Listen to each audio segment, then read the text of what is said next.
para iniciar estos 10 minutos que tenemos antes de que arranque oficialmente la clase, el licenciado Eric Navarro de la Coordinación Académica va a estar respondiendo algunas preguntas que fue tomando random del YouTube, que estuvieron comentando las personas los videos, que esto es la forma en la cual se van a terminar de confirmar los presentismos a partir de seguramente la próxima clase o la siguiente, en la cual ya estemos en el campus de la Federación Argentina de LGBT, de la Escuela Igualdad. Así que bueno, siguiendo con esta lógica de cada vez que termine una clase para confirmar el presentismo, comentar los videos, Eric Navarro va a dar algunas respuestas a los comentarios que se dieron en los mismos. Así que Eric, te paso la palabra. Bueno, buenas tardes, todas, todes. Estuve leyendo las preguntas que se generaron en los comentarios de YouTube de la clase, como dijo Fer, que era como cierto requisito para tener el presente de la clase. Se ve que han estado leyendo varias, muy interesante, y muchas preguntas que me han dejado pensando mucho. Así que voy a ir leyendo los que fueron preguntas, hay muchas que se contestan en otros comentarios, así que nada, voy a tomar algunas únicamente que me parecieron bastante lúcidas. Y otras, nada, como para poder repensar lo que fue trabajado en la clase 2. La primera pregunta que tomé dice, me dijeron que depende de la estructura psíquica de la persona, o sea, un neurótico se supone no llega a la adicción, y por ejemplo una persona de estructura borde sí. Esa fue la explicación que le han dado a esta persona. Entonces, yo ahí pienso que habría que justamente pensar las diferentes categorías psicopatológicas del psicoanálisis, neurosis, psicosis, perversión, ¿no? Y cada psicoanalista que trabaje con ella tendrá que hacer una lectura singular de cada estructura, y con eso va a escuchar a la persona siempre y cuando trabaje desde el psicoanálisis. No obstante, yo creo que los consumos problemáticos trascienden las estructuras, ¿sí? No es que un neurótico no llega a una adicción, a un consumo problemático, no es que hay unas que llegan y otras que no, sino que justamente las problemáticas de consumo en las diferentes subjetividades atraviesan todas las estructuras, y que luego, ¿no? Si se trabaja desde el psicoanálisis, se pensará la dirección de la cura y la función del tóxico en relación a esa estructura. Yo igual considero que eso debe pensarse de forma singular. Incluso hay el desarrollo de la escuela de orientación lacaniana, con la que yo tengo mis diferencias, que también hablan de esto, de la transversalidad de la adicción o de las toxicomanías, como les gusta decir a ellos, de todas las estructuras. Después hay otra pregunta que dice, ¿cómo se utilizaría el DSM, el Manual de Diagnóstico Psiquiátrico, si estamos priorizando la subjetividad? ¿Es necesario realizar el diagnóstico desde ahí? Yo creo que el DSM, digo, al ser un manual, cada quien lo utiliza como puede o como quiere. Que me parece, digo, de que justamente, digo, el diagnóstico es algo que yo no lo considero tan útil, el diagnóstico psiquiátrico, a la hora de trabajar con una persona, porque puede tendernos la trampa de encasillar a una persona con ese diagnóstico, y la pregunta sería, ¿a quién le sirve ese diagnóstico? ¿Si a la persona o a nosotros como trabajadores de la salud, para dejarnos más tranquilos? Sí, obviamente, las obras sociales muchas veces piden diagnósticos que sí, se utiliza el DSM. Igual yo considero que poco importan los diagnósticos psiquiátricos a la hora de escuchar a una persona que está padeciendo. Lo más importante, y es lo que insistimos desde acá, es la escucha hacia esa persona y cómo se va a configurar la cuestión de la problemática de consumo. No sé si queda claro, espero que sí. Hay otra pregunta que dice, cuando se habla de subjetividad heroica, ¿se habla de la fantasía de la persona adicta? ¿Cómo se debe abordar esto? ¿La comprensión transformadora tiene que ver con el historial del sujeto? Hay dos preguntas allí. Respecto a la primera, me parece que en la lectura que yo, Eric, hago del texto de Leukovitz, no apunta a una fantasía de la persona adicta, sino que trata de ubicar un tipo de subjetividad instituida, como dice Leuckovitz en el texto, en tanto que las subjetividades son producidas por dispositivos de poder, ¿no? Este es un cruce que hago yo entre Leuckovitz y Foucault. Entonces no es una fantasía, sino que es un tipo de subjetividad instituida.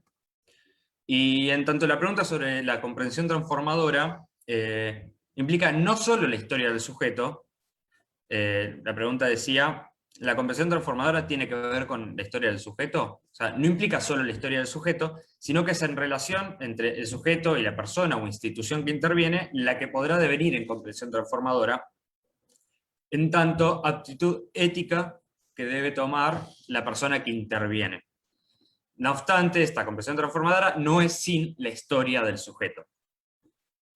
Hay una pregunta que estaba en relación, paso a otra, sobre el aprender y enseñar a planificar los momentos de ocio.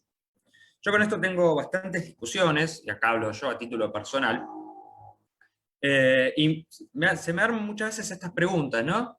¿Quién dice que tenemos que tener planificados los momentos de ocio? ¿Por qué habría que planificarlos? ¿No? Hay como cierta fantasía de querer controlar esos momentos de ocio, porque vayan a saber por qué. Creo justamente que esta mirada colabora a pensar que las cosas que le suceden a la persona pueden planificarse, medirse, etc., y va en línea con cierto disciplinamiento de la subjetividad, un disciplinamiento subjetivo. Si una persona no sabe qué hacer en sus momentos de ocio, se aburre y consume, más que planificarlos habría que poder escuchar, poder ver qué le sucede a ese sujeto en ese aburrimiento, ¿no? Que termina consumiendo de una forma problemática, ¿no? Quizás se le vuelve insoportable estar aburrido y el consumo venga justamente a calmar algo de todo eso. Pero no creo que la estrategia sea planificar el momento de ocio, sino yo creo que hay como una fantasía del disciplinamiento del ocio. Otra pregunta, quedan 3, 4 preguntas. Dice, teniendo en cuenta la noción de derecho a riesgo en la adolescencia, por ejemplo, y teniendo en cuenta nuestra intervención profesional, respetando la subjetividad dentro de una institución educativa, ¿dónde colocar el límite, teniendo en cuenta las responsabilidades que tienen los equipos educativos con respecto a dar respuestas a las demandas familiares e institucionales? ¿Dónde queda alojado el derecho a riesgo del estudiante? No sé si es una pregunta que pueda responder. En este ejemplo, ¿no? Respecto a la institución educativa, creo que se ponen en juego lógicas institucionales con las que hay que negociar cada vez que uno interviene, ¿no? El límite es muy fino, incluso hay procesos que instituciones no soportan, y eso también hay que tenerlo en cuenta. Entonces, no creo que haya una respuesta única, sino me parece que la idea es poder ir viendo en cada caso qué es lo que se puede hacer, y qué vínculo con esa institución, por ejemplo la educativa en este caso, se puede tener. Otra pregunta dice, ¿siempre hay síndrome de abstinencia? ¿De qué depende? Yo preguntaría siempre respecto a qué, en un primer momento. Si se refiere a la hora de dejar de consumir sustancias, no siempre hay síndrome de abstinencia, y depende mucho de cada sustancia y de lo habitual de su consumo. No obstante, lo que nos proponíamos en la clase anterior era pensar la idea, poder repensarla a partir de la genealogía que hace Foucault, que implica que pensemos en qué lógica se inscribe esta noción de síndrome de abstinencia y qué es lo que haremos nosotros con eso. No sé si se entendió la respuesta que intenté ensayar. Hay otra pregunta que me parece importante marcarla, pues dice, ¿qué consumos son buenos y qué consumos son malos?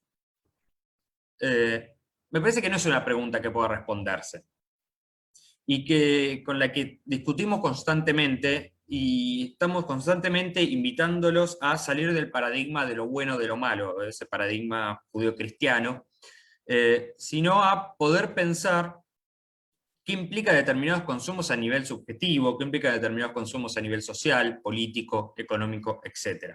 Me parecía muy importante marcar esta pregunta para marcar el paradigma, esto de lo bueno y lo malo, que tan binario termina siendo y no respetando la subjetividad. Otra pregunta, pues son las últimas dos, Dice, según Foucault, pensar el poder que produce subjetividades. ¿Cómo hacer para visualizarlas y contrarrestarlas? Según Foucault, no hay forma de contrarrestar el poder, lamento decir, porque el poder no es algo que venga de afuera, sino que nos atraviesa y nos forma como sujetos. Poder visualizar algunos dispositivos de poder sirve como mínimo para estar advertidos de que no somos seres puros y libres, sino que estamos producidos por estas lógicas del poder. Es un tema que lleva muchísimo tiempo, digo, hay discusiones, hay libros y libros escritos sobre el tema. Para ello recomiendo dos lecturas, para quien le interese. Uno es el de Historia de la Sexualidad 1 de Foucault, La voluntad de saber, y otro es un texto de Deleuze que se llama Deseo y placer. Se consiguen por internet, así que nada, lo dejo a libre albedrío para quien le interese la problemática del poder en Foucault. Después otra pregunta que dice, la última, que dice las estructuras clínicas, ¿no? Desde la psicopatología, se pregunta si dentro de esos cuadros psicopatológicos podemos encuadrar la adicción como una estructura clínica específica. Esto es una pregunta que se está discutiendo mucho actualmente, al menos dentro del campo psicoanalítico. Yo personalmente creo que no, pero es una discusión muy larga y se puede debatir durante horas, así que dejo simplemente mi opinión. Pues dice, por otro lado, ¿qué relación hay entre los cuadros clínicos y esta patología psicosocial de la subjetividad adictiva, subproducto de la subjetividad de consumo? Y acá quería marcar algo, que la subjetividad adictiva que propone Leukovitz no es una patología psicosocial, sino que, insisto, es una subjetividad instituida, que es distinto, no es una patología. Y después, la última dentro de toda esta misma pregunta, dice, el otro interrogante es cómo se evalúa el riesgo cierto inminente contra terceros que la ley menciona, la Ley Nacional de Salud Mental.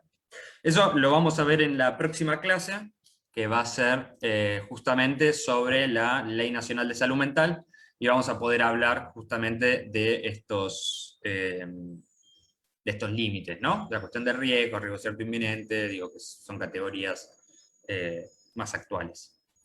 Así que bueno, pasados 5 minutos de 7 y 10, le dejo la palabra a Fer, que va a presentar al compañero Edu Gamarra para la clase. Bueno, muchas gracias, Eric. Parece que estuviéramos haciendo un pase de estudios, pero bueno, de noticiero de Franja Central. Pero bueno, muchas gracias por responder todas estas preguntas. Y bueno, hoy vamos a tener la clase de todo lo que es marco normativo, que es una pata muy importante de lo que es el abordaje integral de los consumos problemáticos y los padecimientos psicosociales. Y en particular se va a ver muy por arriba dos de las leyes que van a tener una clase propia, que es la Ley de Salud Mental y Adicciones, que es la próxima clase, y la Ley 26743 de Identidad de Género, que también tiene otra clase más a futuro. Pero bueno, hoy van a ver todo lo que respecta a marco normativo, de la mano del perito judicial Eduardo Gamarra. Y antes de empezar, como siempre les digo, estamos empezando 5 minutos más retrasados, pero bueno, fue por el tema de responder las preguntas.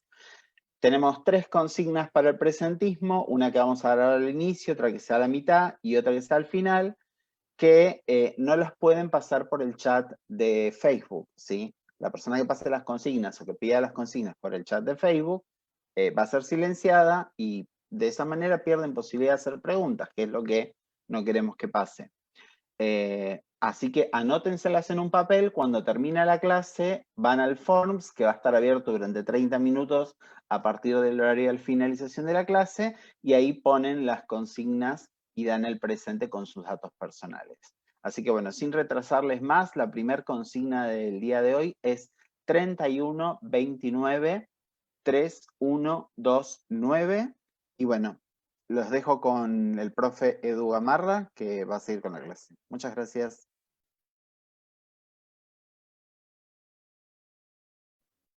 Ahí está. Me tenía que desmutear, ¿no? Hola, buenas tardes a todos. Mi nombre es Eduardo Gamarra, como bien dijo Fer. Soy perito judicial. Yo estoy a cargo de los asuntos jurídicos de la Secretaría. Eric, te voy a pedir el favor de si puedes pasar la primera filmina, dado que hoy, en esta tercera clase, de lo que hablaremos es del marco normativo de los consumos problemáticos y su legislación vigente. Las siguientes, por favor, Eric. Bien, el índice. Lo que vamos a ver es un repaso de los conceptos, es un repaso breve de conceptos que ya todos conocemos, ¿sí? Luego veremos cuáles son las leyes vigentes hoy en día. Después voy a hacer mención de 2 resoluciones judiciales que marcaron un antes y un después en el ordenamiento jurídico de Argentina. Luego voy a brindar unas herramientas jurídicas a utilizar para que las tengan a mano. Después explicaré cuál es el posicionamiento hoy en día del Compendio Internacional de los Derechos Humanos. Y para finalizar, voy a explicar todo acerca de la Ley de Abordaje Integral de los Consumos Problemáticos. La siguiente filmina, por favor. Bien, comencemos. Voy a hacer un breve repaso de conceptos, que es un breve repaso junto a ustedes, que quiero hacerlo, que sin duda muchos de ustedes ya los deben conocer, pero no está de más repasar. ¿Qué es el derecho objetivo y el derecho subjetivo? Derecho objetivo es el conjunto de normas jurídicas que componen el sistema de derecho, el ordenamiento jurídico argentino. El derecho subjetivo, ¿qué es? Es la condición humana aportada por el derecho en el que se les otorga a las personas el decidir, el objetar, en cuestión de sus necesidades, de su dignidad y de su libertad. La siguiente.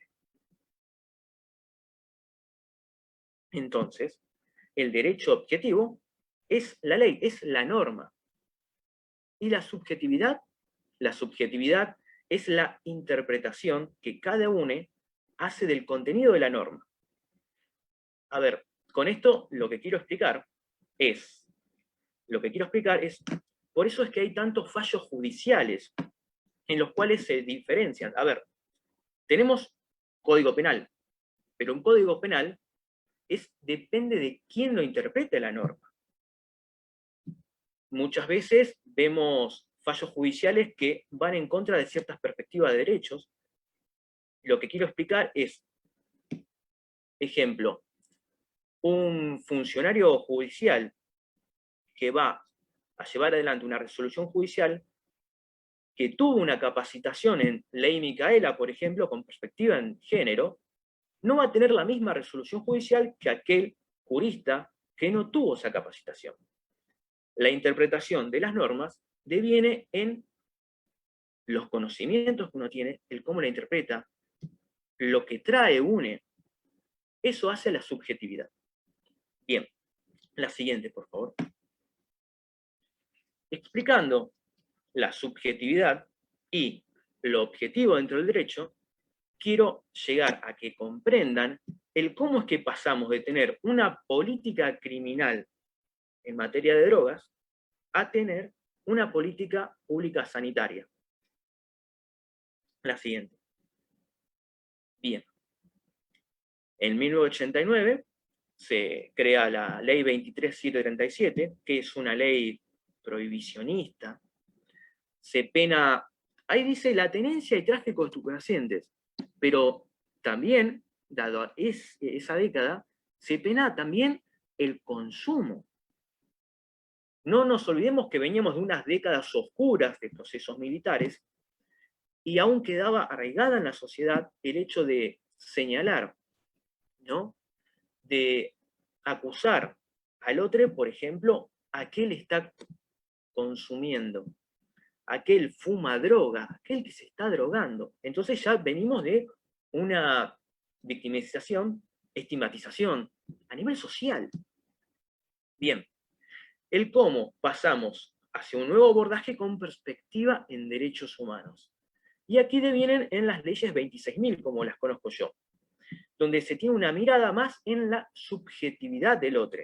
Por eso tenemos en el año 2010 la Ley de Salud Mental y en el 2014 la Ley del Plan Integral de Abordaje de los Consumos Problemáticos, también conocido como IACOP. La siguiente, por favor.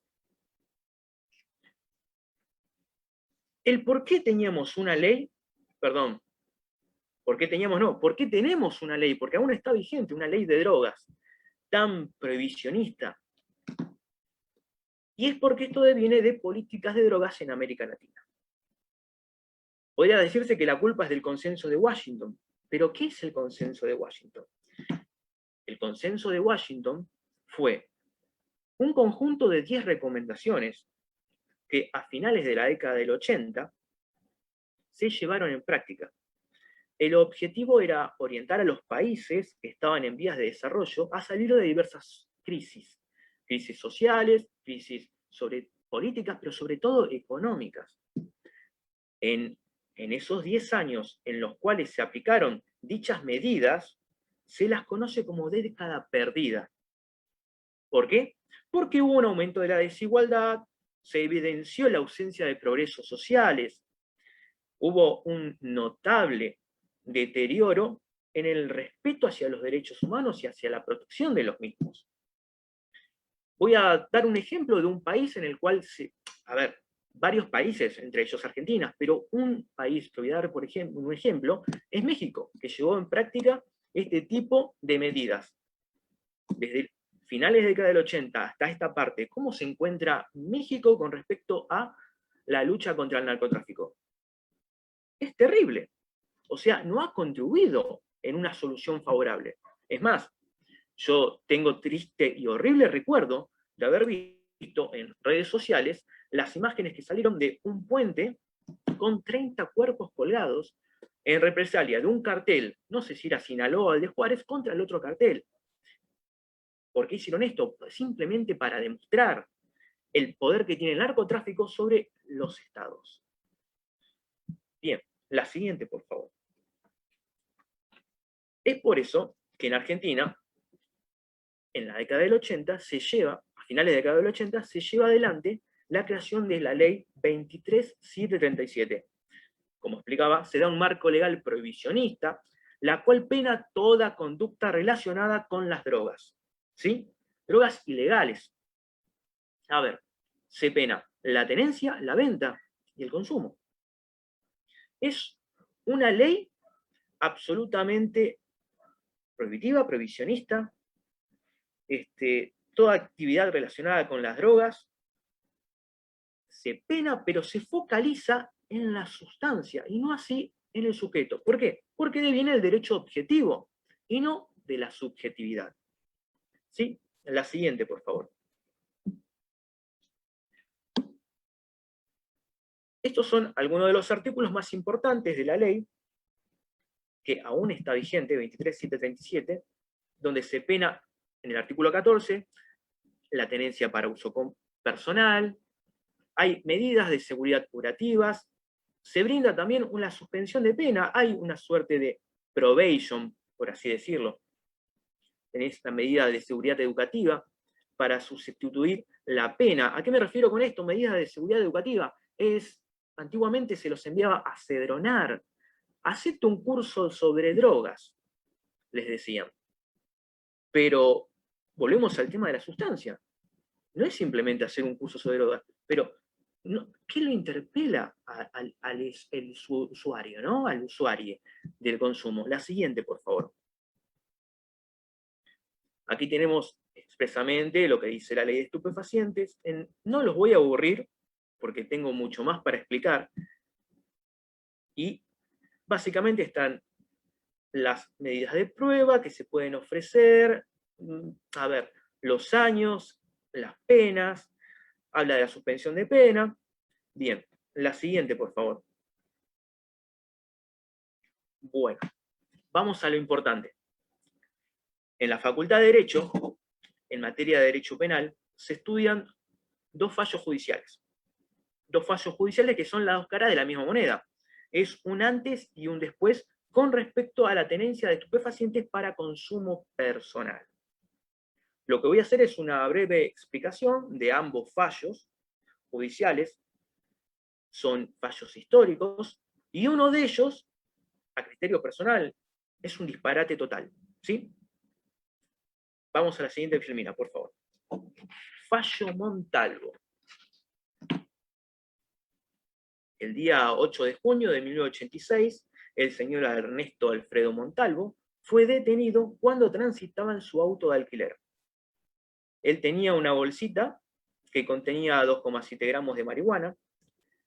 Ante esto, la Suprema Corte de Justicia resuelve condenar al señor Montalvo a la pena de 3 meses de prisión por considerarlo autor del delito de tenencia de estupefacientes. La defensa del imputado planteó la inconstitucionalidad de la norma legal que reprime la tenencia de estupefacientes para uso personal. Tomo un poquito de agua, disculpen, y les comento el porqué. A ver, esto es lo objetivo, lo que se lee fríamente, ¿no? Del fallo del expediente. Pero ¿qué fue lo que pasó? El señor Montalvo iba en un vehículo. Él iba acompañado de una amiga. Entonces, lo paran en un operativo control vehicular policial, lo paran, le piden la documentación del vehículo y cuando baja la ventanilla, el efectivo policial cierto aroma a orégano quemado y demás pasto, ¿no? Y un olorcito que ya le es conocido al efectivo policial, y le dice, la pregunta, ¿no? ¿Usted fumó droga? Ya imagínense la pregunta, el contexto, la década. Así es cuando lo hace descender al compañero, al quien llevaba también, revisan el vehículo y en la guantera encuentran la bolsita con marihuana. Una bolsita que, a ver, no estamos hablando de un narcotraficante, ¿sí? 3, 4 porros, como muchos iba a armar. Pero proceden a llevarlo a comisaría. A ver, no se llamó ningún tipo de testigo, pero en el fallo judicial lo que dice es que tenía un testigo. ¿Quién?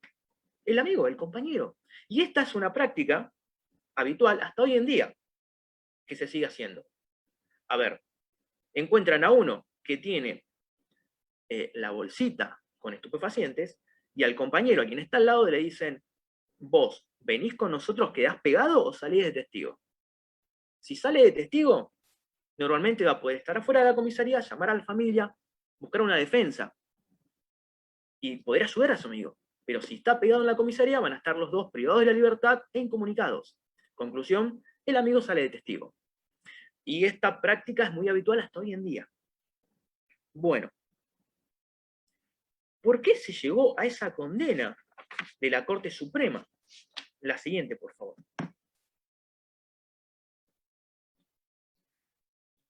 Esto es lo que la defensa, el abogado, argumentó, hizo hincapié en que la resolución judicial afectaba la garantía amparada en el artículo 19, que menciona que las acciones privadas, que de ningún modo ofendan al orden, a la moral pública, ni perjudiquen a un tercero, están exentas de la autoridad del magistrado. A ver, revisaron el vehículo es su privacidad.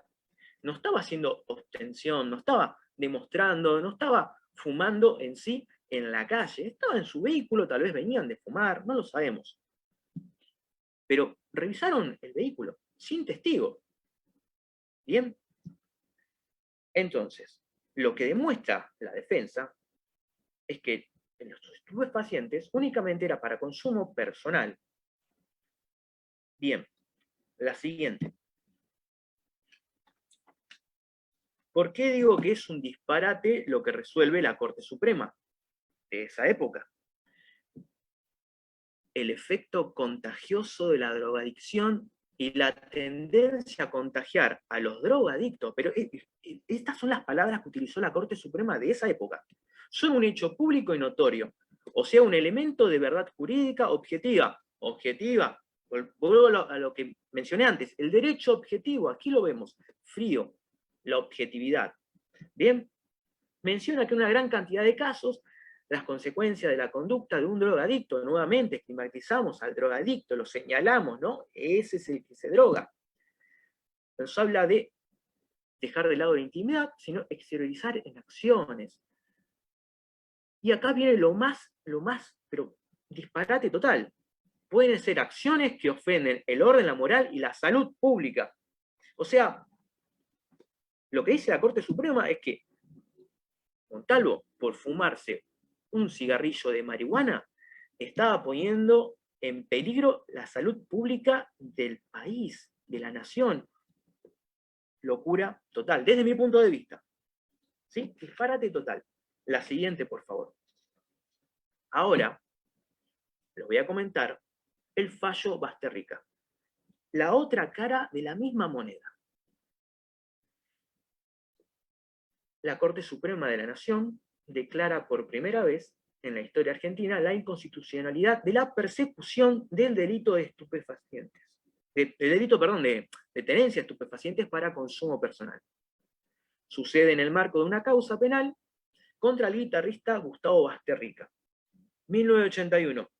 ¿Quién es este guitarrista? Este guitarrista es de la banda Los Abuelos de la Nada, de donde sale Andrés Calamaro, ¿sí?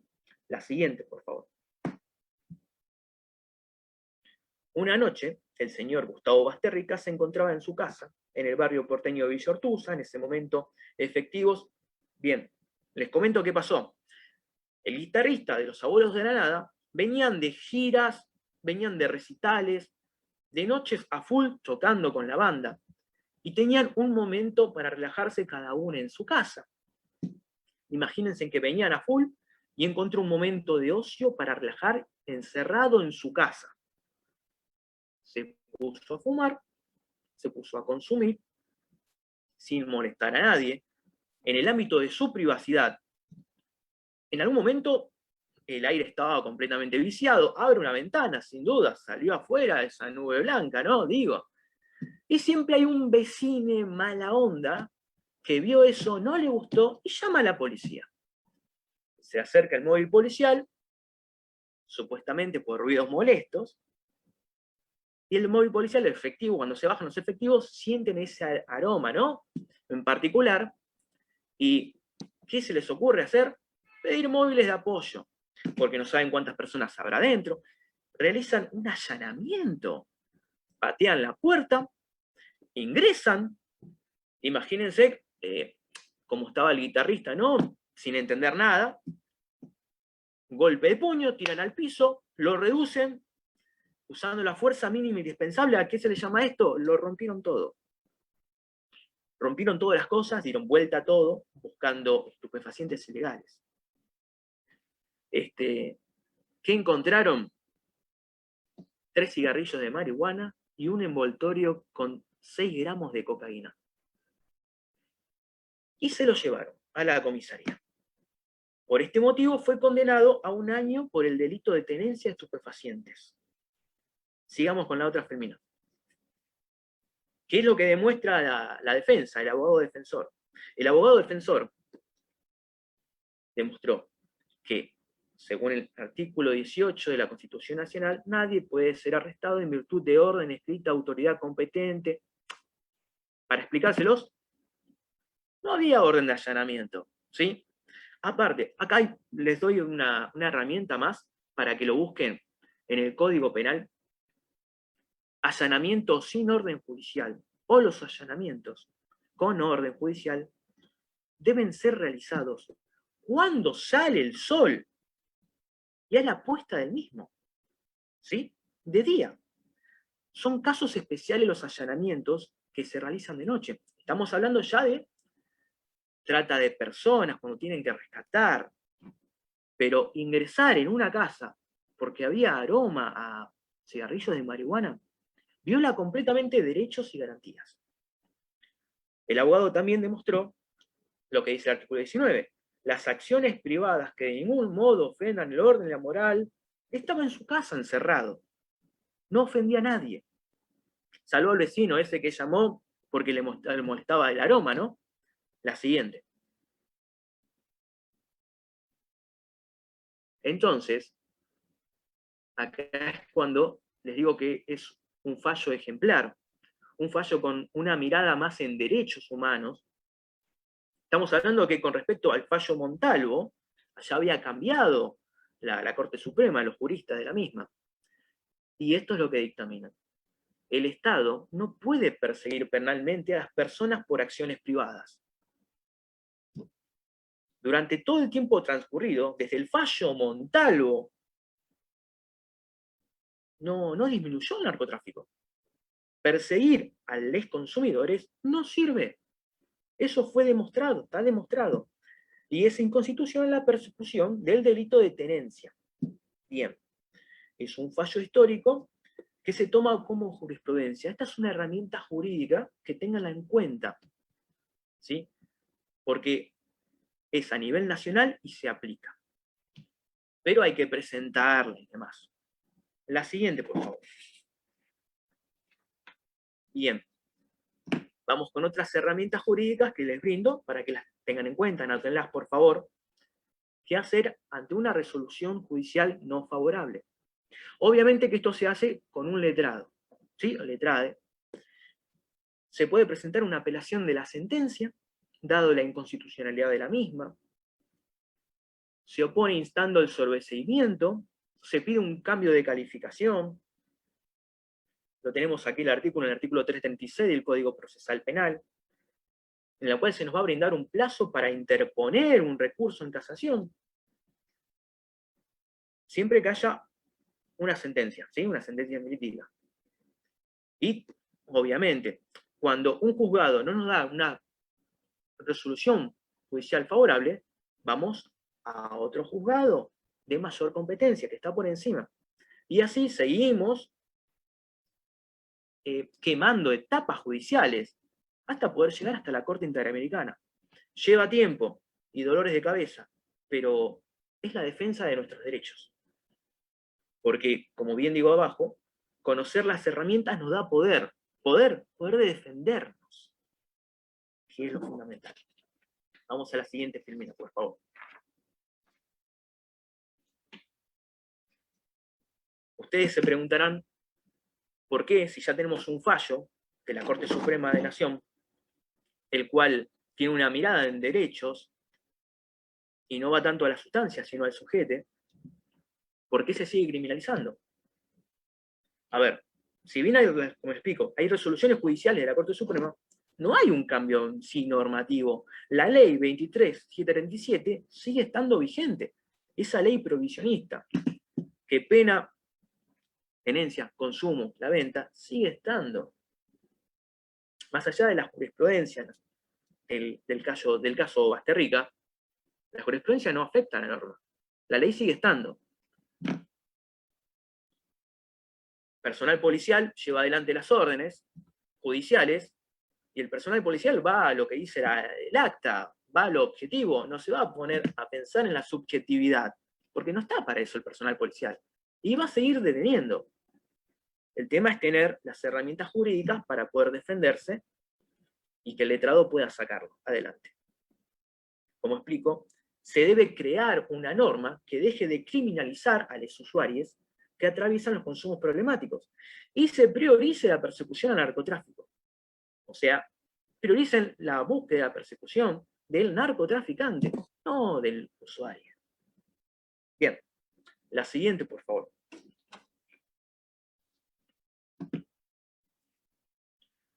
Acá voy a hacer mención de un informe llevado adelante por la Procuración Penitenciaria Nacional, en conjunto con la asociación, una ONG, Asociación de Pensamiento Penal, ahí está el nombre, no me salía.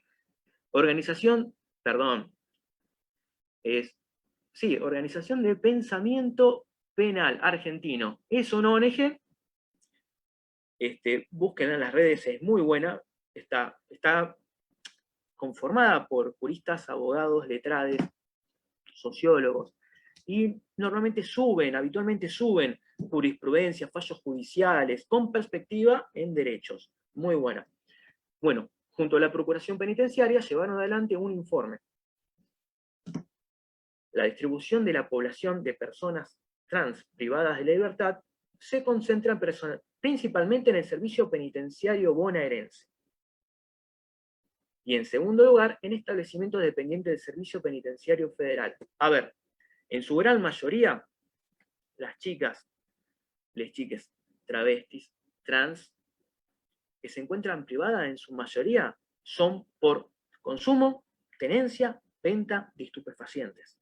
Y se concentran en la provincia de Buenos Aires. Están en unidades penitenciarias del Servicio Penitenciario Bonaerense. En segundo lugar, en unidades penitenciarias federales. Y los próximos lugares le devienen a las unidades penitenciarias provinciales. Lo más grave es observar que 7 de cada 10 personas detenidas LGBT son por infringir la ley de estupefacientes. ¿Por qué? Vuelvo a repetir, por la ley prohibicionista, la ley que sigue vigente. En promedio, el 73% de las personas trans, travestis, que se encuentran privadas de la libertad, están sin condena firme. A ver, ¿por qué sucede esto? Sacaron leyes, intentaron actualizar la 23.727, pero sigue vigente, y queda lo mismo. Entonces, defensores, oficiales, defensores particulares, hablo de los letrados, llevan adelante todo un litigan, procesos, presentan, se intentan defender, pero todo está trabado, y más ahora con el tema de la pandemia. Entonces tenemos personas que están privadas de libertad en unidades carcelarias, no en comisaría, estamos hablando de unidades carcelarias, sin condena. Terrible. Hay un video, quiero mostrarles, si lo puedes pasar, Eric, es un video, transcurre en la unidad penitenciaria de Florencio Varela. Adelante, por favor. Eric, tenés que dejar de compartir y volver a compartir con sonido, porfa.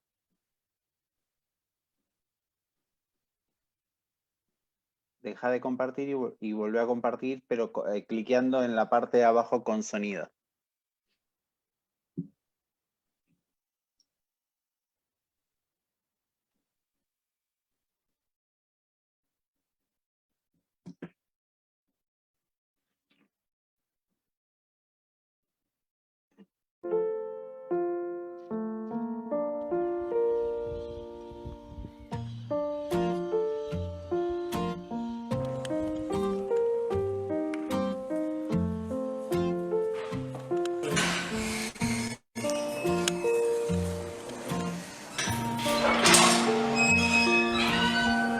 Buenas tardes.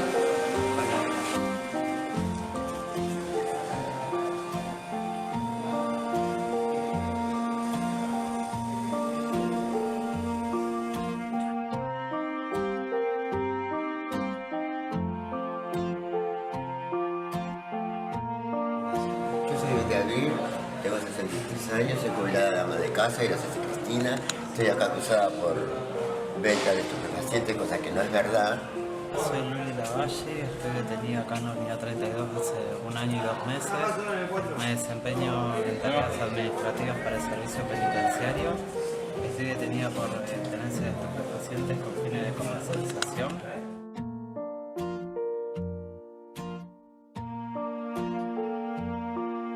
No he tenido nada que ver, solamente que estoy acá porque la brigada de Quilmes, porque fue la que me allanó, me llenaron de bultos que no eran míos. Y me dieron 4 años y 6 meses.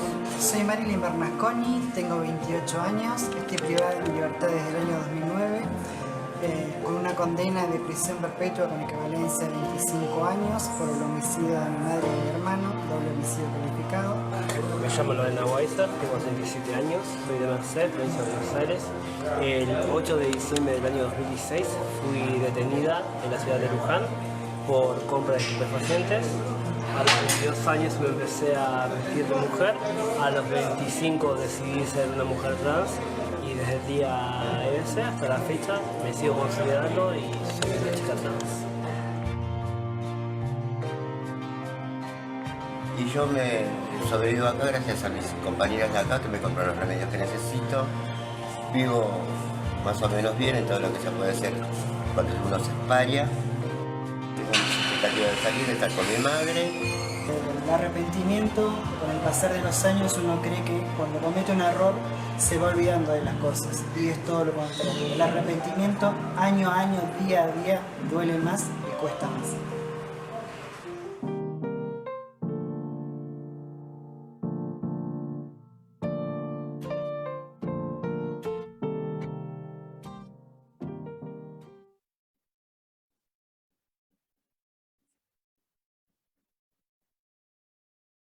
Bien, quería, después de ver este video, hacer unos comentarios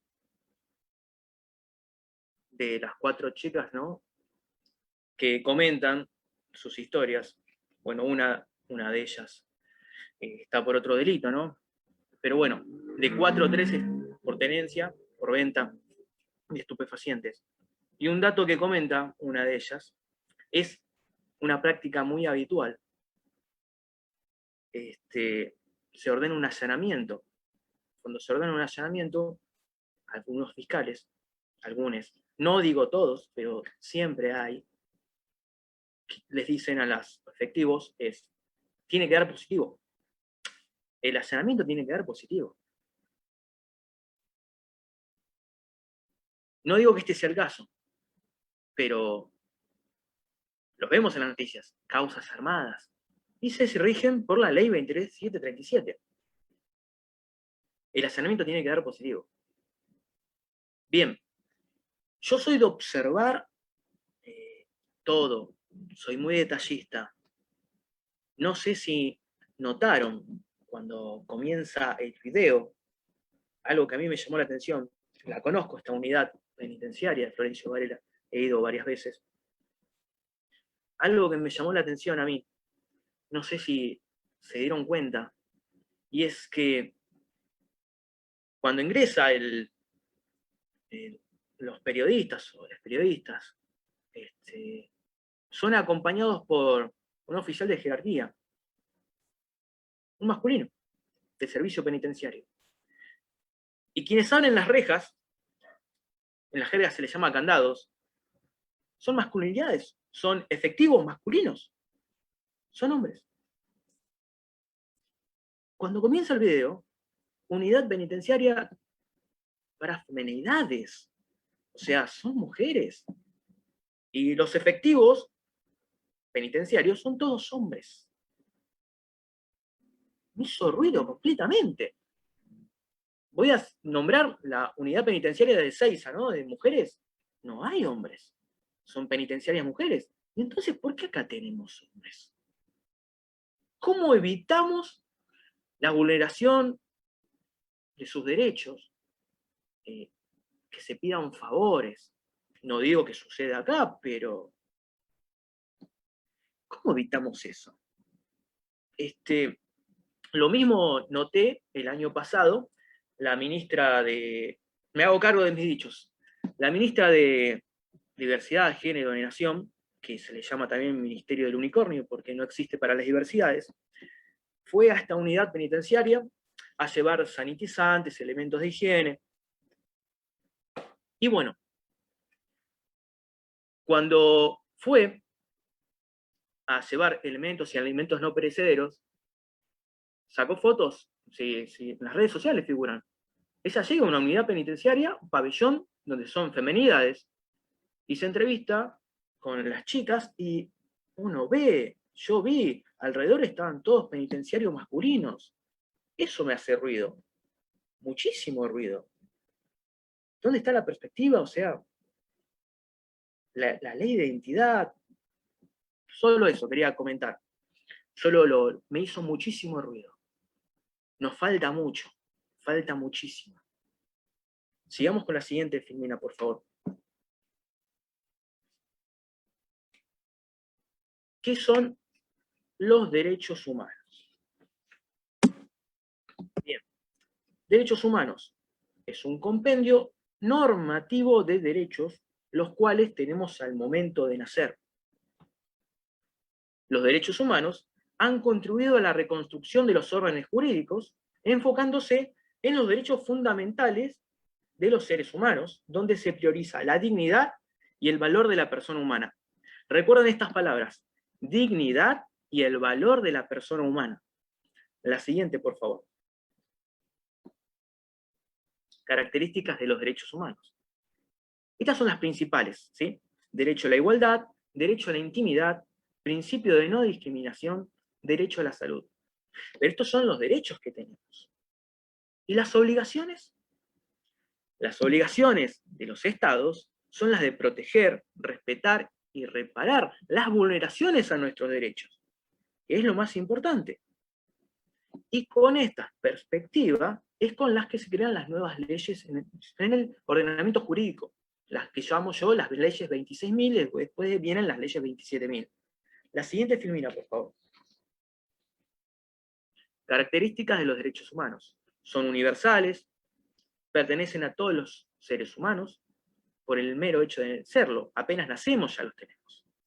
Inalienables, no se pueden enajenar, nadie puede ser despojado de ellos. Irrenunciables, no se puede renunciar a estos derechos, ni por voluntad propia. Imprescriptibles, son para toda la vida, no tienen fecha de caducidad. Ningún derecho puede disfrutarse a costa de otro. Ningún derecho se superpone por otro derecho, ¿sí? No se puede prescindir de un derecho. La siguiente, por favor.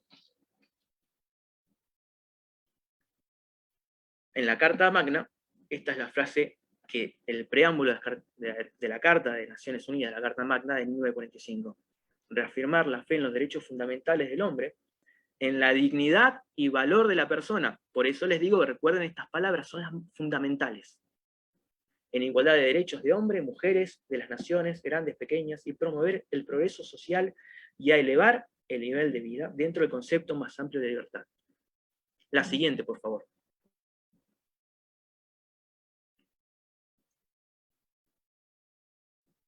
Disculpen. Derechos humanos se dividen en primera generación, segunda generación, tercera generación y cuarta generación. La siguiente, por favor.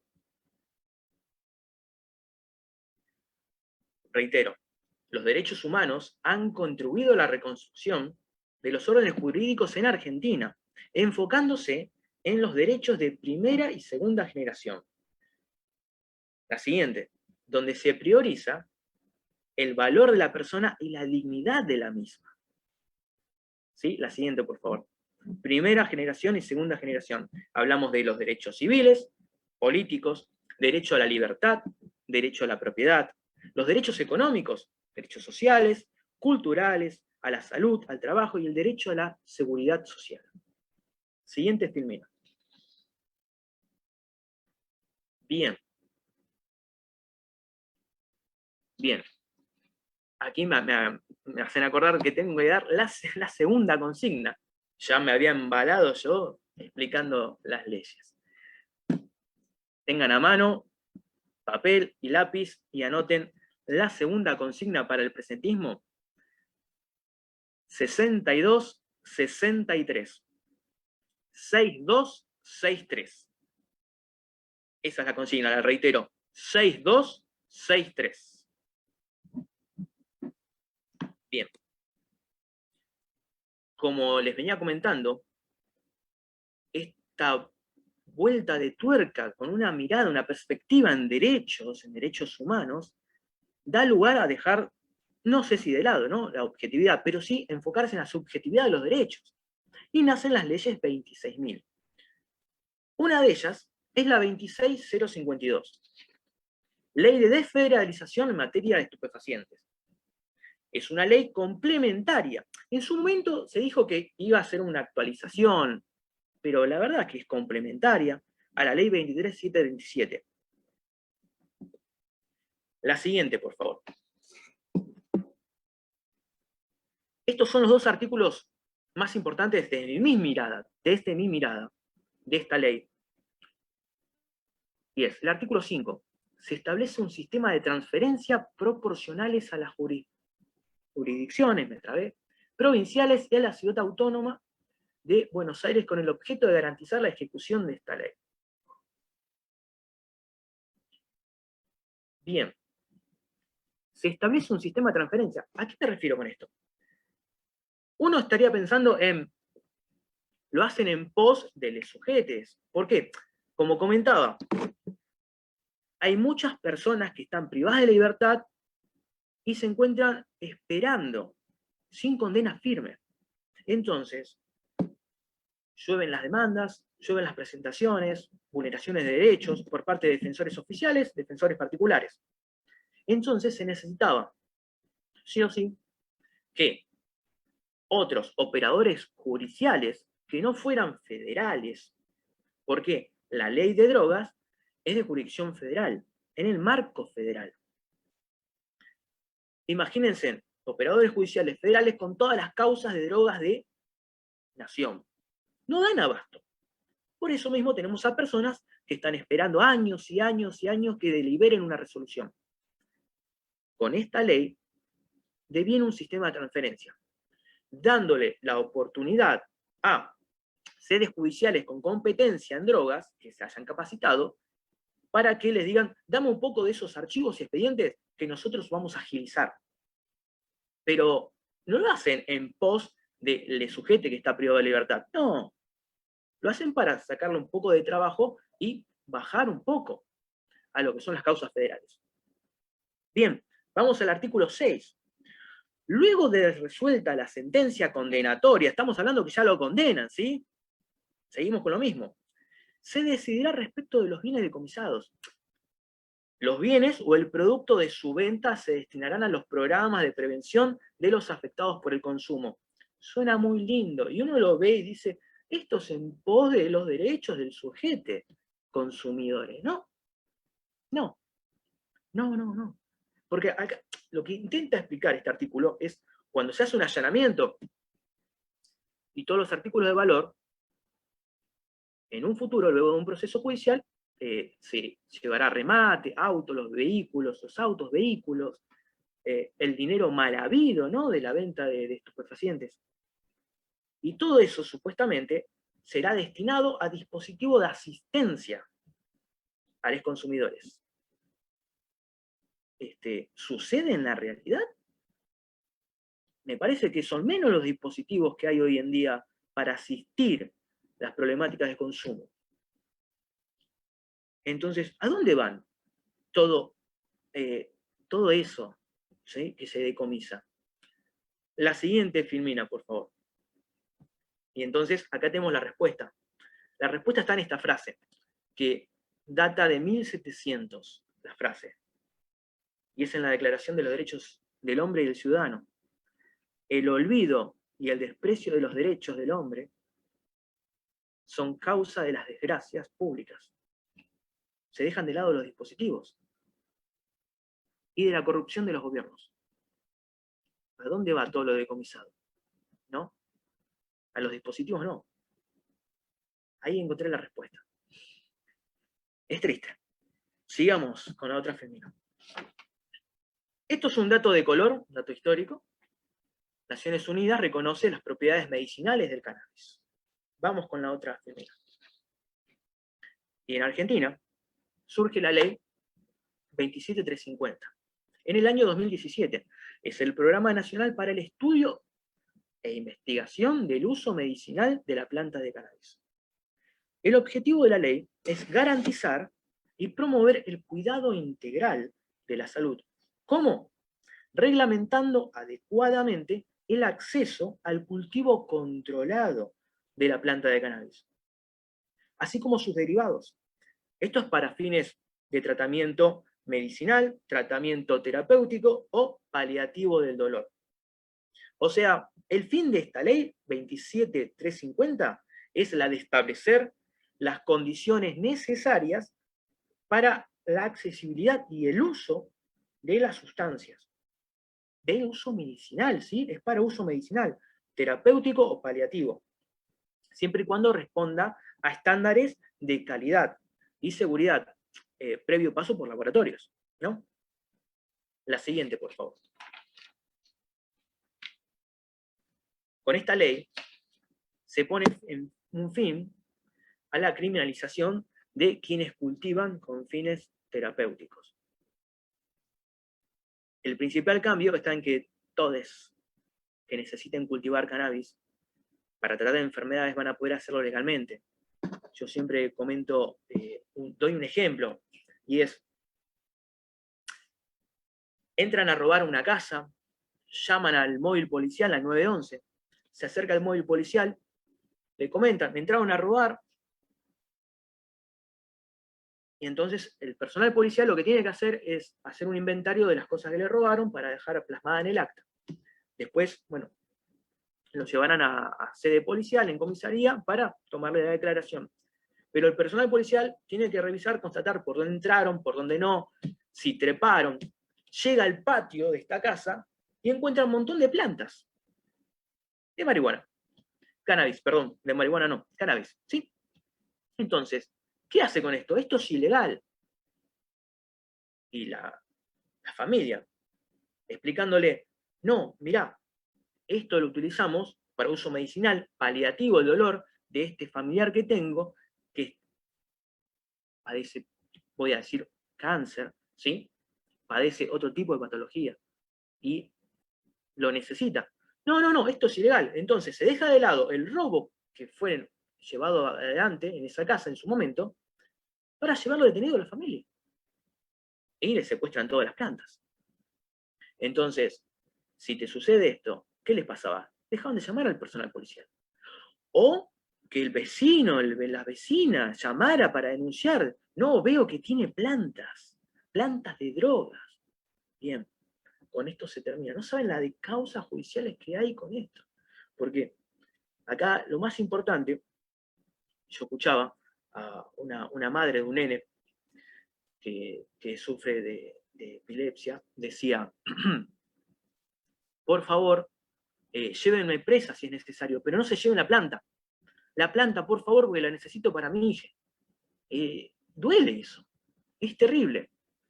Con esta ley se intenta terminar con esto, con la criminalización. Sigamos con la otra, por favor. Hitos históricos. Son normativos de protección de derechos humanos. Lo que yo mencioné son las leyes 26.000, ¿no? Con perspectiva en derechos. Tenemos la ley de salud mental, la ley de identidad de género, la ley de prevención, sanción de la trata de personas, matrimonio igualitario, la protección integral de las mujeres, protección integral de los derechos del niño, de las niñas, y la ley de derechos del paciente. Son leyes 26.000 con mirada en derechos. Se enfoca más en la subjetividad. Y todas estas leyes, en alguna parte de sus artículos, tienen dos palabras fundamentales. Trato digno, respeto a la dignidad, respeto a la persona humana. Cosa que anteriormente, desde el punto de vista objetivo del derecho, no se hacía mención. Ahora se enfoca más en la subjetividad. La siguiente, por favor. Voy a hacer un breve comentario de lo que es, para no spoilear, porque va a haber una clase sobre la ley de identidad de género, sancionada en el año 2012. En su artículo 12 hace mención del trato digno, lo que le comentaba. Deberá respetarse la identidad de género adoptada por las personas, en especial por niñas y adolescentes, que utilicen un nombre de pila, distinto al consignado en su documento nacional de identidad.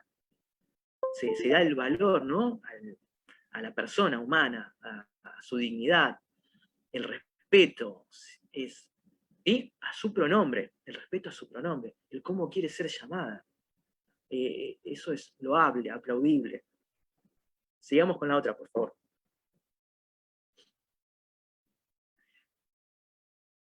La ley de salud mental. Es otra ley con una perspectiva en derechos también. No voy a hacer spoiler ni comentarla porque va a haber una clase referida a la misma. Una ley sancionada en el año 2010. La siguiente, por favor. Estos son artículos que para mí son los más importantes de dicha ley. Asegurar el derecho a la protección de la salud mental y el pleno goce de los derechos humanos. A esto me refería con una ley con una mirada, una perspectiva en derechos. Artículo 4. Las adicciones deberán ser abordadas como parte integrante de las políticas de salud mental. ¿Recuerdan en el fallo de Basterrica, lo que les comenté? La Corte Suprema hizo mención de que esto no está dentro del marco de lo que ateniente a lo penal, no me sale la palabra ahora, sino que hacía lugar a la salud pública. No deben actuar los juristas, Fue lo que se expidió en su momento en la Corte Suprema con el fallo Basterrica. Y aquí lo vemos, en esta mirada en derechos de la Ley de Salud Mental, donde me hace mención de las adicciones deben ser abordadas como parte integrante de las políticas de salud. Y las personas con uso problemático de drogas legales o ilegales tienen de todos los derechos y garantías que se establecen en la presente ley. Bien, y el artículo 14 hace mención donde la internación es considerada como un recurso terapéutico de carácter restrictivo. Es de última instancia. Anteriormente, para internar a una persona, con solo un simple diagnóstico de un médico, firma e internaban. No había consentimiento informado, no había una evaluación de un grupo interdisciplinario, lo cual esta nueva ley de salud mental lo tiene. Las leyes están. El tema es que no se aplican, pero bueno, eso ya será tema de la clase siguiente. La otra Firmina, por favor.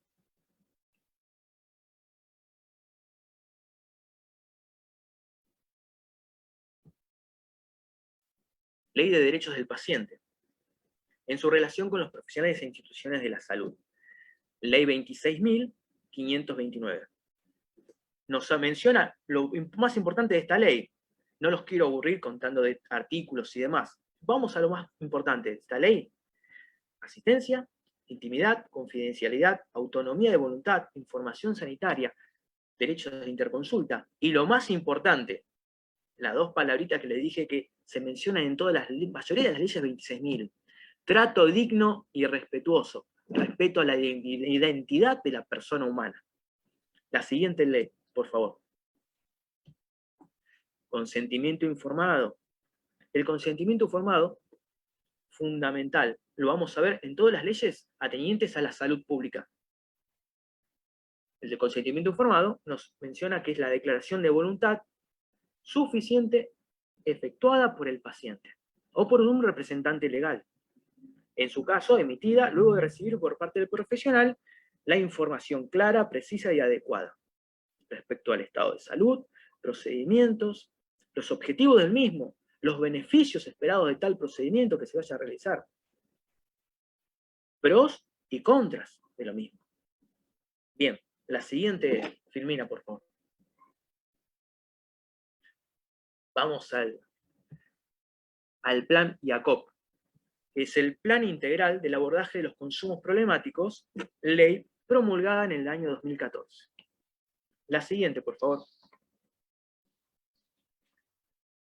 En su artículo 2, se entiende por consumo problemático aquellos consumos que afectan negativamente y en forma crónica la salud física, psíquica del sujeto y las relaciones sociales. ¿Cómo engloba todo esta ley, no? Es una ley con enfoque en derechos. Los consumos problemáticos pueden manifestarse como adicciones, abusos de alcohol, tabaco, drogas psicotrópicas o producidos por ciertas conductas compulsivas de sujetos hacia el juego. Y las nuevas tecnologías, la alimentación, las compras, ¿no? Los consumos en sí. Consumo diagnosticado compulsivo por un profesional de la salud. La siguiente. El artículo 3. ¿Cuáles son los objetivos? Prevenir los consumos problemáticos desde un abordaje intersectorial mediante la actuación directa del Estado. Asegurar la asistencia sanitaria integral gratuita a los sujetos afectados por algún consumo problemático. E integrar y amparar socialmente a los sujetos de algún consumo problemático. Siguiente. Nos hace mención de la prevención. Nos habla de la creación de los centros comunitarios de prevención de consumo, dispositivos de asistencia, ¿sí? Los cuales serán distribuidos en el territorio nacional por disposición de la autoridad de aplicación. Su objetivo es promover en la población cubierta de instancias de desarrollo personal y comunitario, enfatizando las acciones en aquellos sectores de mayores niveles de vulnerabilidad, donde más se necesita. A eso apunta. Prevención en los lugares donde más se necesita. La otra filmina. Derechos y garantías de los pacientes. Los consumos problemáticos deben ser abordados por parte integrante de las políticas de salud mental, por lo que los sujetos que padecen tienen en relación con los servicios de salud los derechos y garantías. Como esta ley, ¿no? El Plan Jacob se complementa con la Ley de Salud Mental, haciendo lugar a los derechos y garantías desde la perspectiva en derechos humanos. Siguiente. El artículo 10 nos hace mención de la asistencia integral de los consumos problemáticos. Deberá ser brindada bajo estricto cumplimiento de el respeto a la autonomía individual, el respetar al sujeto como sujeto de derechos, el cual demanda la asistencia al tratamiento de abusos, de adicciones, observando en sus derechos, los derechos fundamentales, los cuales les asisten, los principios y garantías constitucionales. Y se deja de lado lo que venía haciendo la sociedad en su momento. Estigmatizar, ¿no? Señalar, acusar, estigmatizar. Promover la atención de sujetos que padecen problemáticas asociadas al consumo. Bien, lo que acá menciona es dejar de lado la sustancia y priorizarse en el sujeto, ¿sí? Que es quien padece, quien lo necesita. La siguiente filmina. Pautas de asistencia, incorporar un modelo de reducción de daños.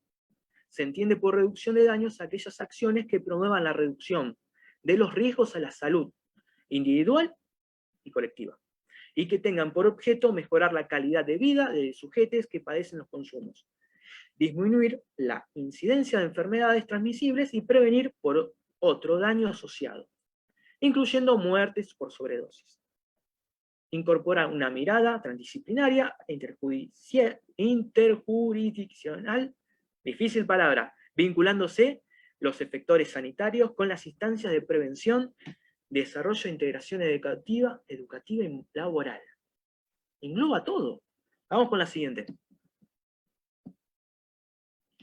A lo que voy con todo esto, los 3 pilares de dicha ley: prevención, asistencia e integración.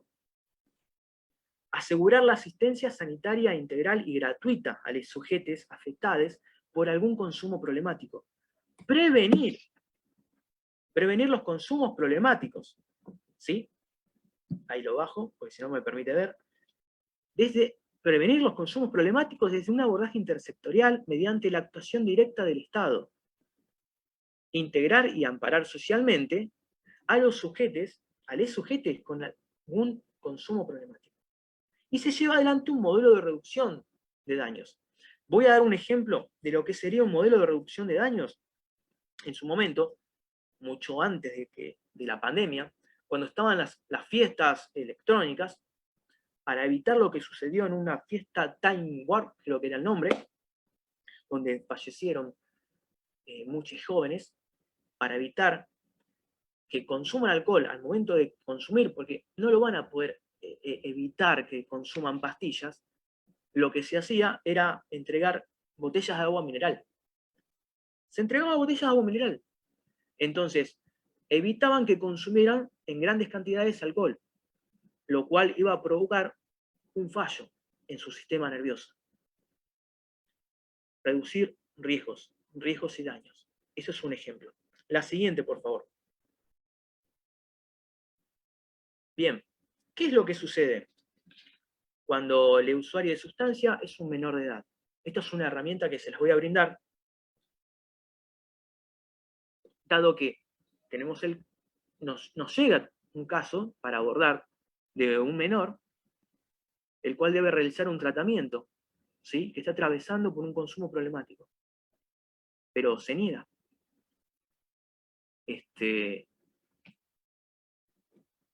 Lo que establece el ordenamiento jurídico hoy en día es que se debe explicar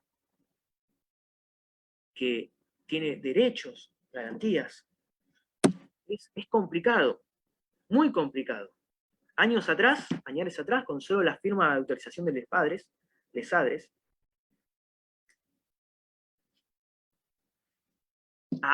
bien, voy a intentar ir más lento. Disculpen, es que no veo la hora y pensé que estaba ajustado con el tiempo. Le pido mil disculpas. Bien. Añares atrás, con solo la autorización de les padres, al menor se lo sometía a dicho tratamiento.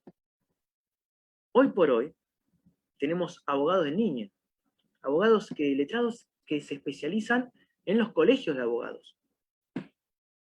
Y lo que establece el ordenamiento jurídico hoy en día es que cuando un niño no está de acuerdo con una decisión, se le debe plantear, se le debe comentar que puede acceder a un abogado del niño para que pueda hacerse escuchar, ¿sí?, como sujeto de derecho. Hay una evaluación de su capacidad jurídica, capacidad de progresividad, pero se lo escucha, ¿sí? Cada caso es en particular. Así que habría que ver el porqué de cada caso y cómo es que se llegó a esa situación de tener que hacer una intervención. Pero hoy por hoy se lleva adelante de esta manera. La siguiente, por favor.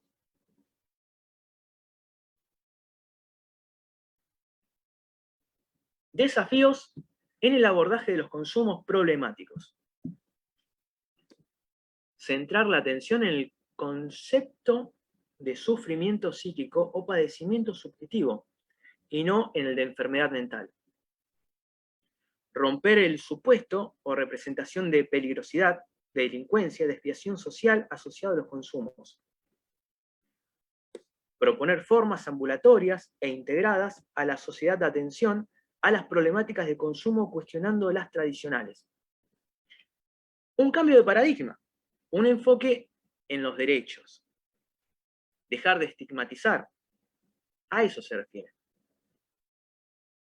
Y ayudar al sujeto, dejar de lado la sustancia. La siguiente, por favor. Trabajar sobre la producción social del padecimiento. Subjetivo, ¿sí? Hace mención a las subjetividades, a partir de actividades de promoción de la salud. Incorporar la perspectiva de derechos como componente de la práctica curativa y preventiva. Perspectiva de géneros, sobre todo. Reconocer la complejidad de la problemática implica un abordaje interdisciplinario, intersectorial e intercultural. La siguiente. Esto es importante. Reconocer la complejidad de la problemática implica un abordaje interdisciplinario. ¿Por qué? ¿Por qué de un equipo interdisciplinario? Porque cada disciplina, cada diferente formación aporta un valor. Todos tenemos diferentes miradas, miradas complementarias. Todos tenemos algo para aportar, que amplían nuestro abordaje, amplían nuestra intervención en un caso. A esto lo vuelve enriquecedor. Es una amplitud y donde las posibilidades son infinitas. Si es que todos participamos, ¿sí? La siguiente. Y sobre todo, brindar una escucha activa. Al abordar, la escucha activa es fundamental. Es fundamental. A ver, le demostrás que estás presente con el otro. Es escuchar a la otra persona cuando te está diciendo algo, mirarlo a los ojos. Hace la diferencia. La verdad que hace la diferencia. Yo lo aplico en el estudio jurídico y me ayuda muchísimo. Ayuda al otro a abrirse, a comentar su problema. El oír, es más que nada, el oír, uno oye, escucha el sonido ambiente, pero acá el saber sobre su historia y demás, entender cómo llegó. Y bueno, siempre recuerdo una frase del doctor Trimboli, en una capacitación que daba en el Hospital Álvarez: no se debe criminalizar a quien sufre. Quien padece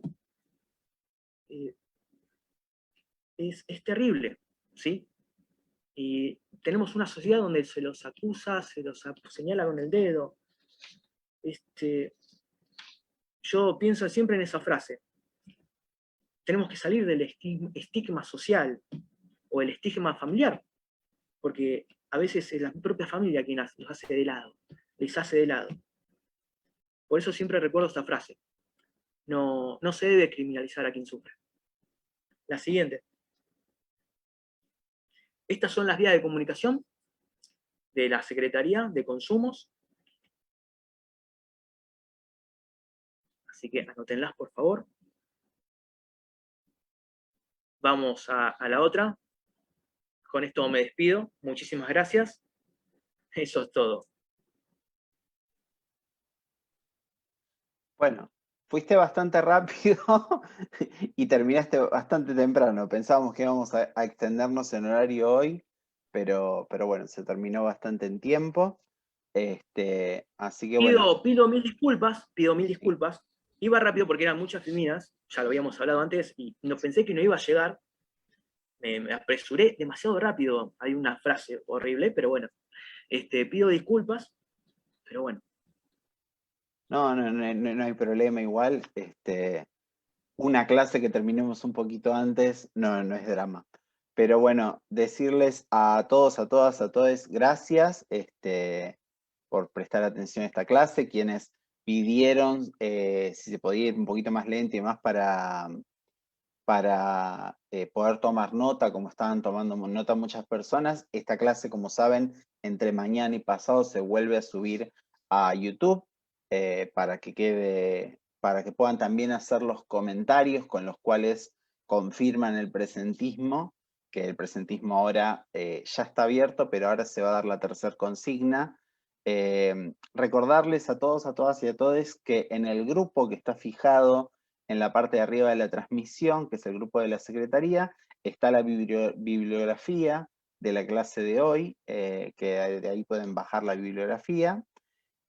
También, bueno, recordarles que este es un mes bastante particular, que nos encuentra llenos de efemérides, de conmemoraciones y demás, empezando por el día de mañana, que mañana es el día de los y las trabajadores sexuales, la reivindicación que se hace para las personas que se autoperciben como trabajadores y trabajadoras sexuales. Así que mañana empezamos con un mes, con un calendario muy lleno, también el mes en el cual el 26 de junio conmemoramos el Día Internacional de Acompañe No Castigue, que es la campaña que busca cambiar el paradigma en el abordaje de los consumos problemáticos, que es muy importante seguirlo, y también porque es el mes del orgullo a nivel internacional. Así que bueno, antes de que se vayan, muchas gracias a todos los que valoran los contenidos que hacemos mandando estrellitas, lo dije por los comentarios y se los digo por acá. Y bueno, vamos a dar la tercera consigna del presentismo. Tengan en cuenta que el presentismo del día de hoy es muy importante, ya que ya estamos empezando a crear los usuarios para cada uno, cada una o cada une, para que puedan ingresar en la Escuela de Igualdad a partir de, calculamos la próxima clase o la siguiente, para tener los foros, tener la bibliografía y todo el contenido. Así que bueno, antes de darles la tercera consigna, agradecerte, Eduardo, por la magistral clase que la están agradeciendo mucho en los comentarios. Pequeño detalle, te pasé varias preguntas que hizo la gente, no sé si las leíste. Sí, las leía y me distraía y me apresuraba porque pensaba que tenía que terminar para luego dar la respuesta. Por eso estaba esperando a que me dieras lugar. Sí, no. Antes de dar la tercera consigna, vamos con las preguntas porque sí, hay muchas preguntas, hay varias preguntas. A ver, Eduardo L. Chiguerra, ¿Norteamérica no sería también responsable por su penalización de las drogas hace un siglo atrás, cuando hace más de 110 años tales sustancias eran ilegales? Completamente. A ver, pienso en la ley seca, ¿no? En su momento, pero sí. Sí, la primera pregunta igual empezaba por la de Gaby Muslera, es más arriba, la tenés, que habla de si la ley 26.934 no reemplazaría de alguna forma la ley 23.737, o son diferentes implicancias. Bien, sí, son diferentes implicancias. una intenta abordar desde una perspectiva y es complementaria, ¿sí? La ley 26.934 es complementaria, la misma, pero no reemplaza.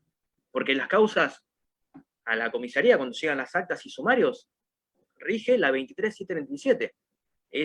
Tristemente, es la fundamental por la cual se basan todas las causas. Y todas las personas privadas de libertad sin condena. Siempre es esa ley.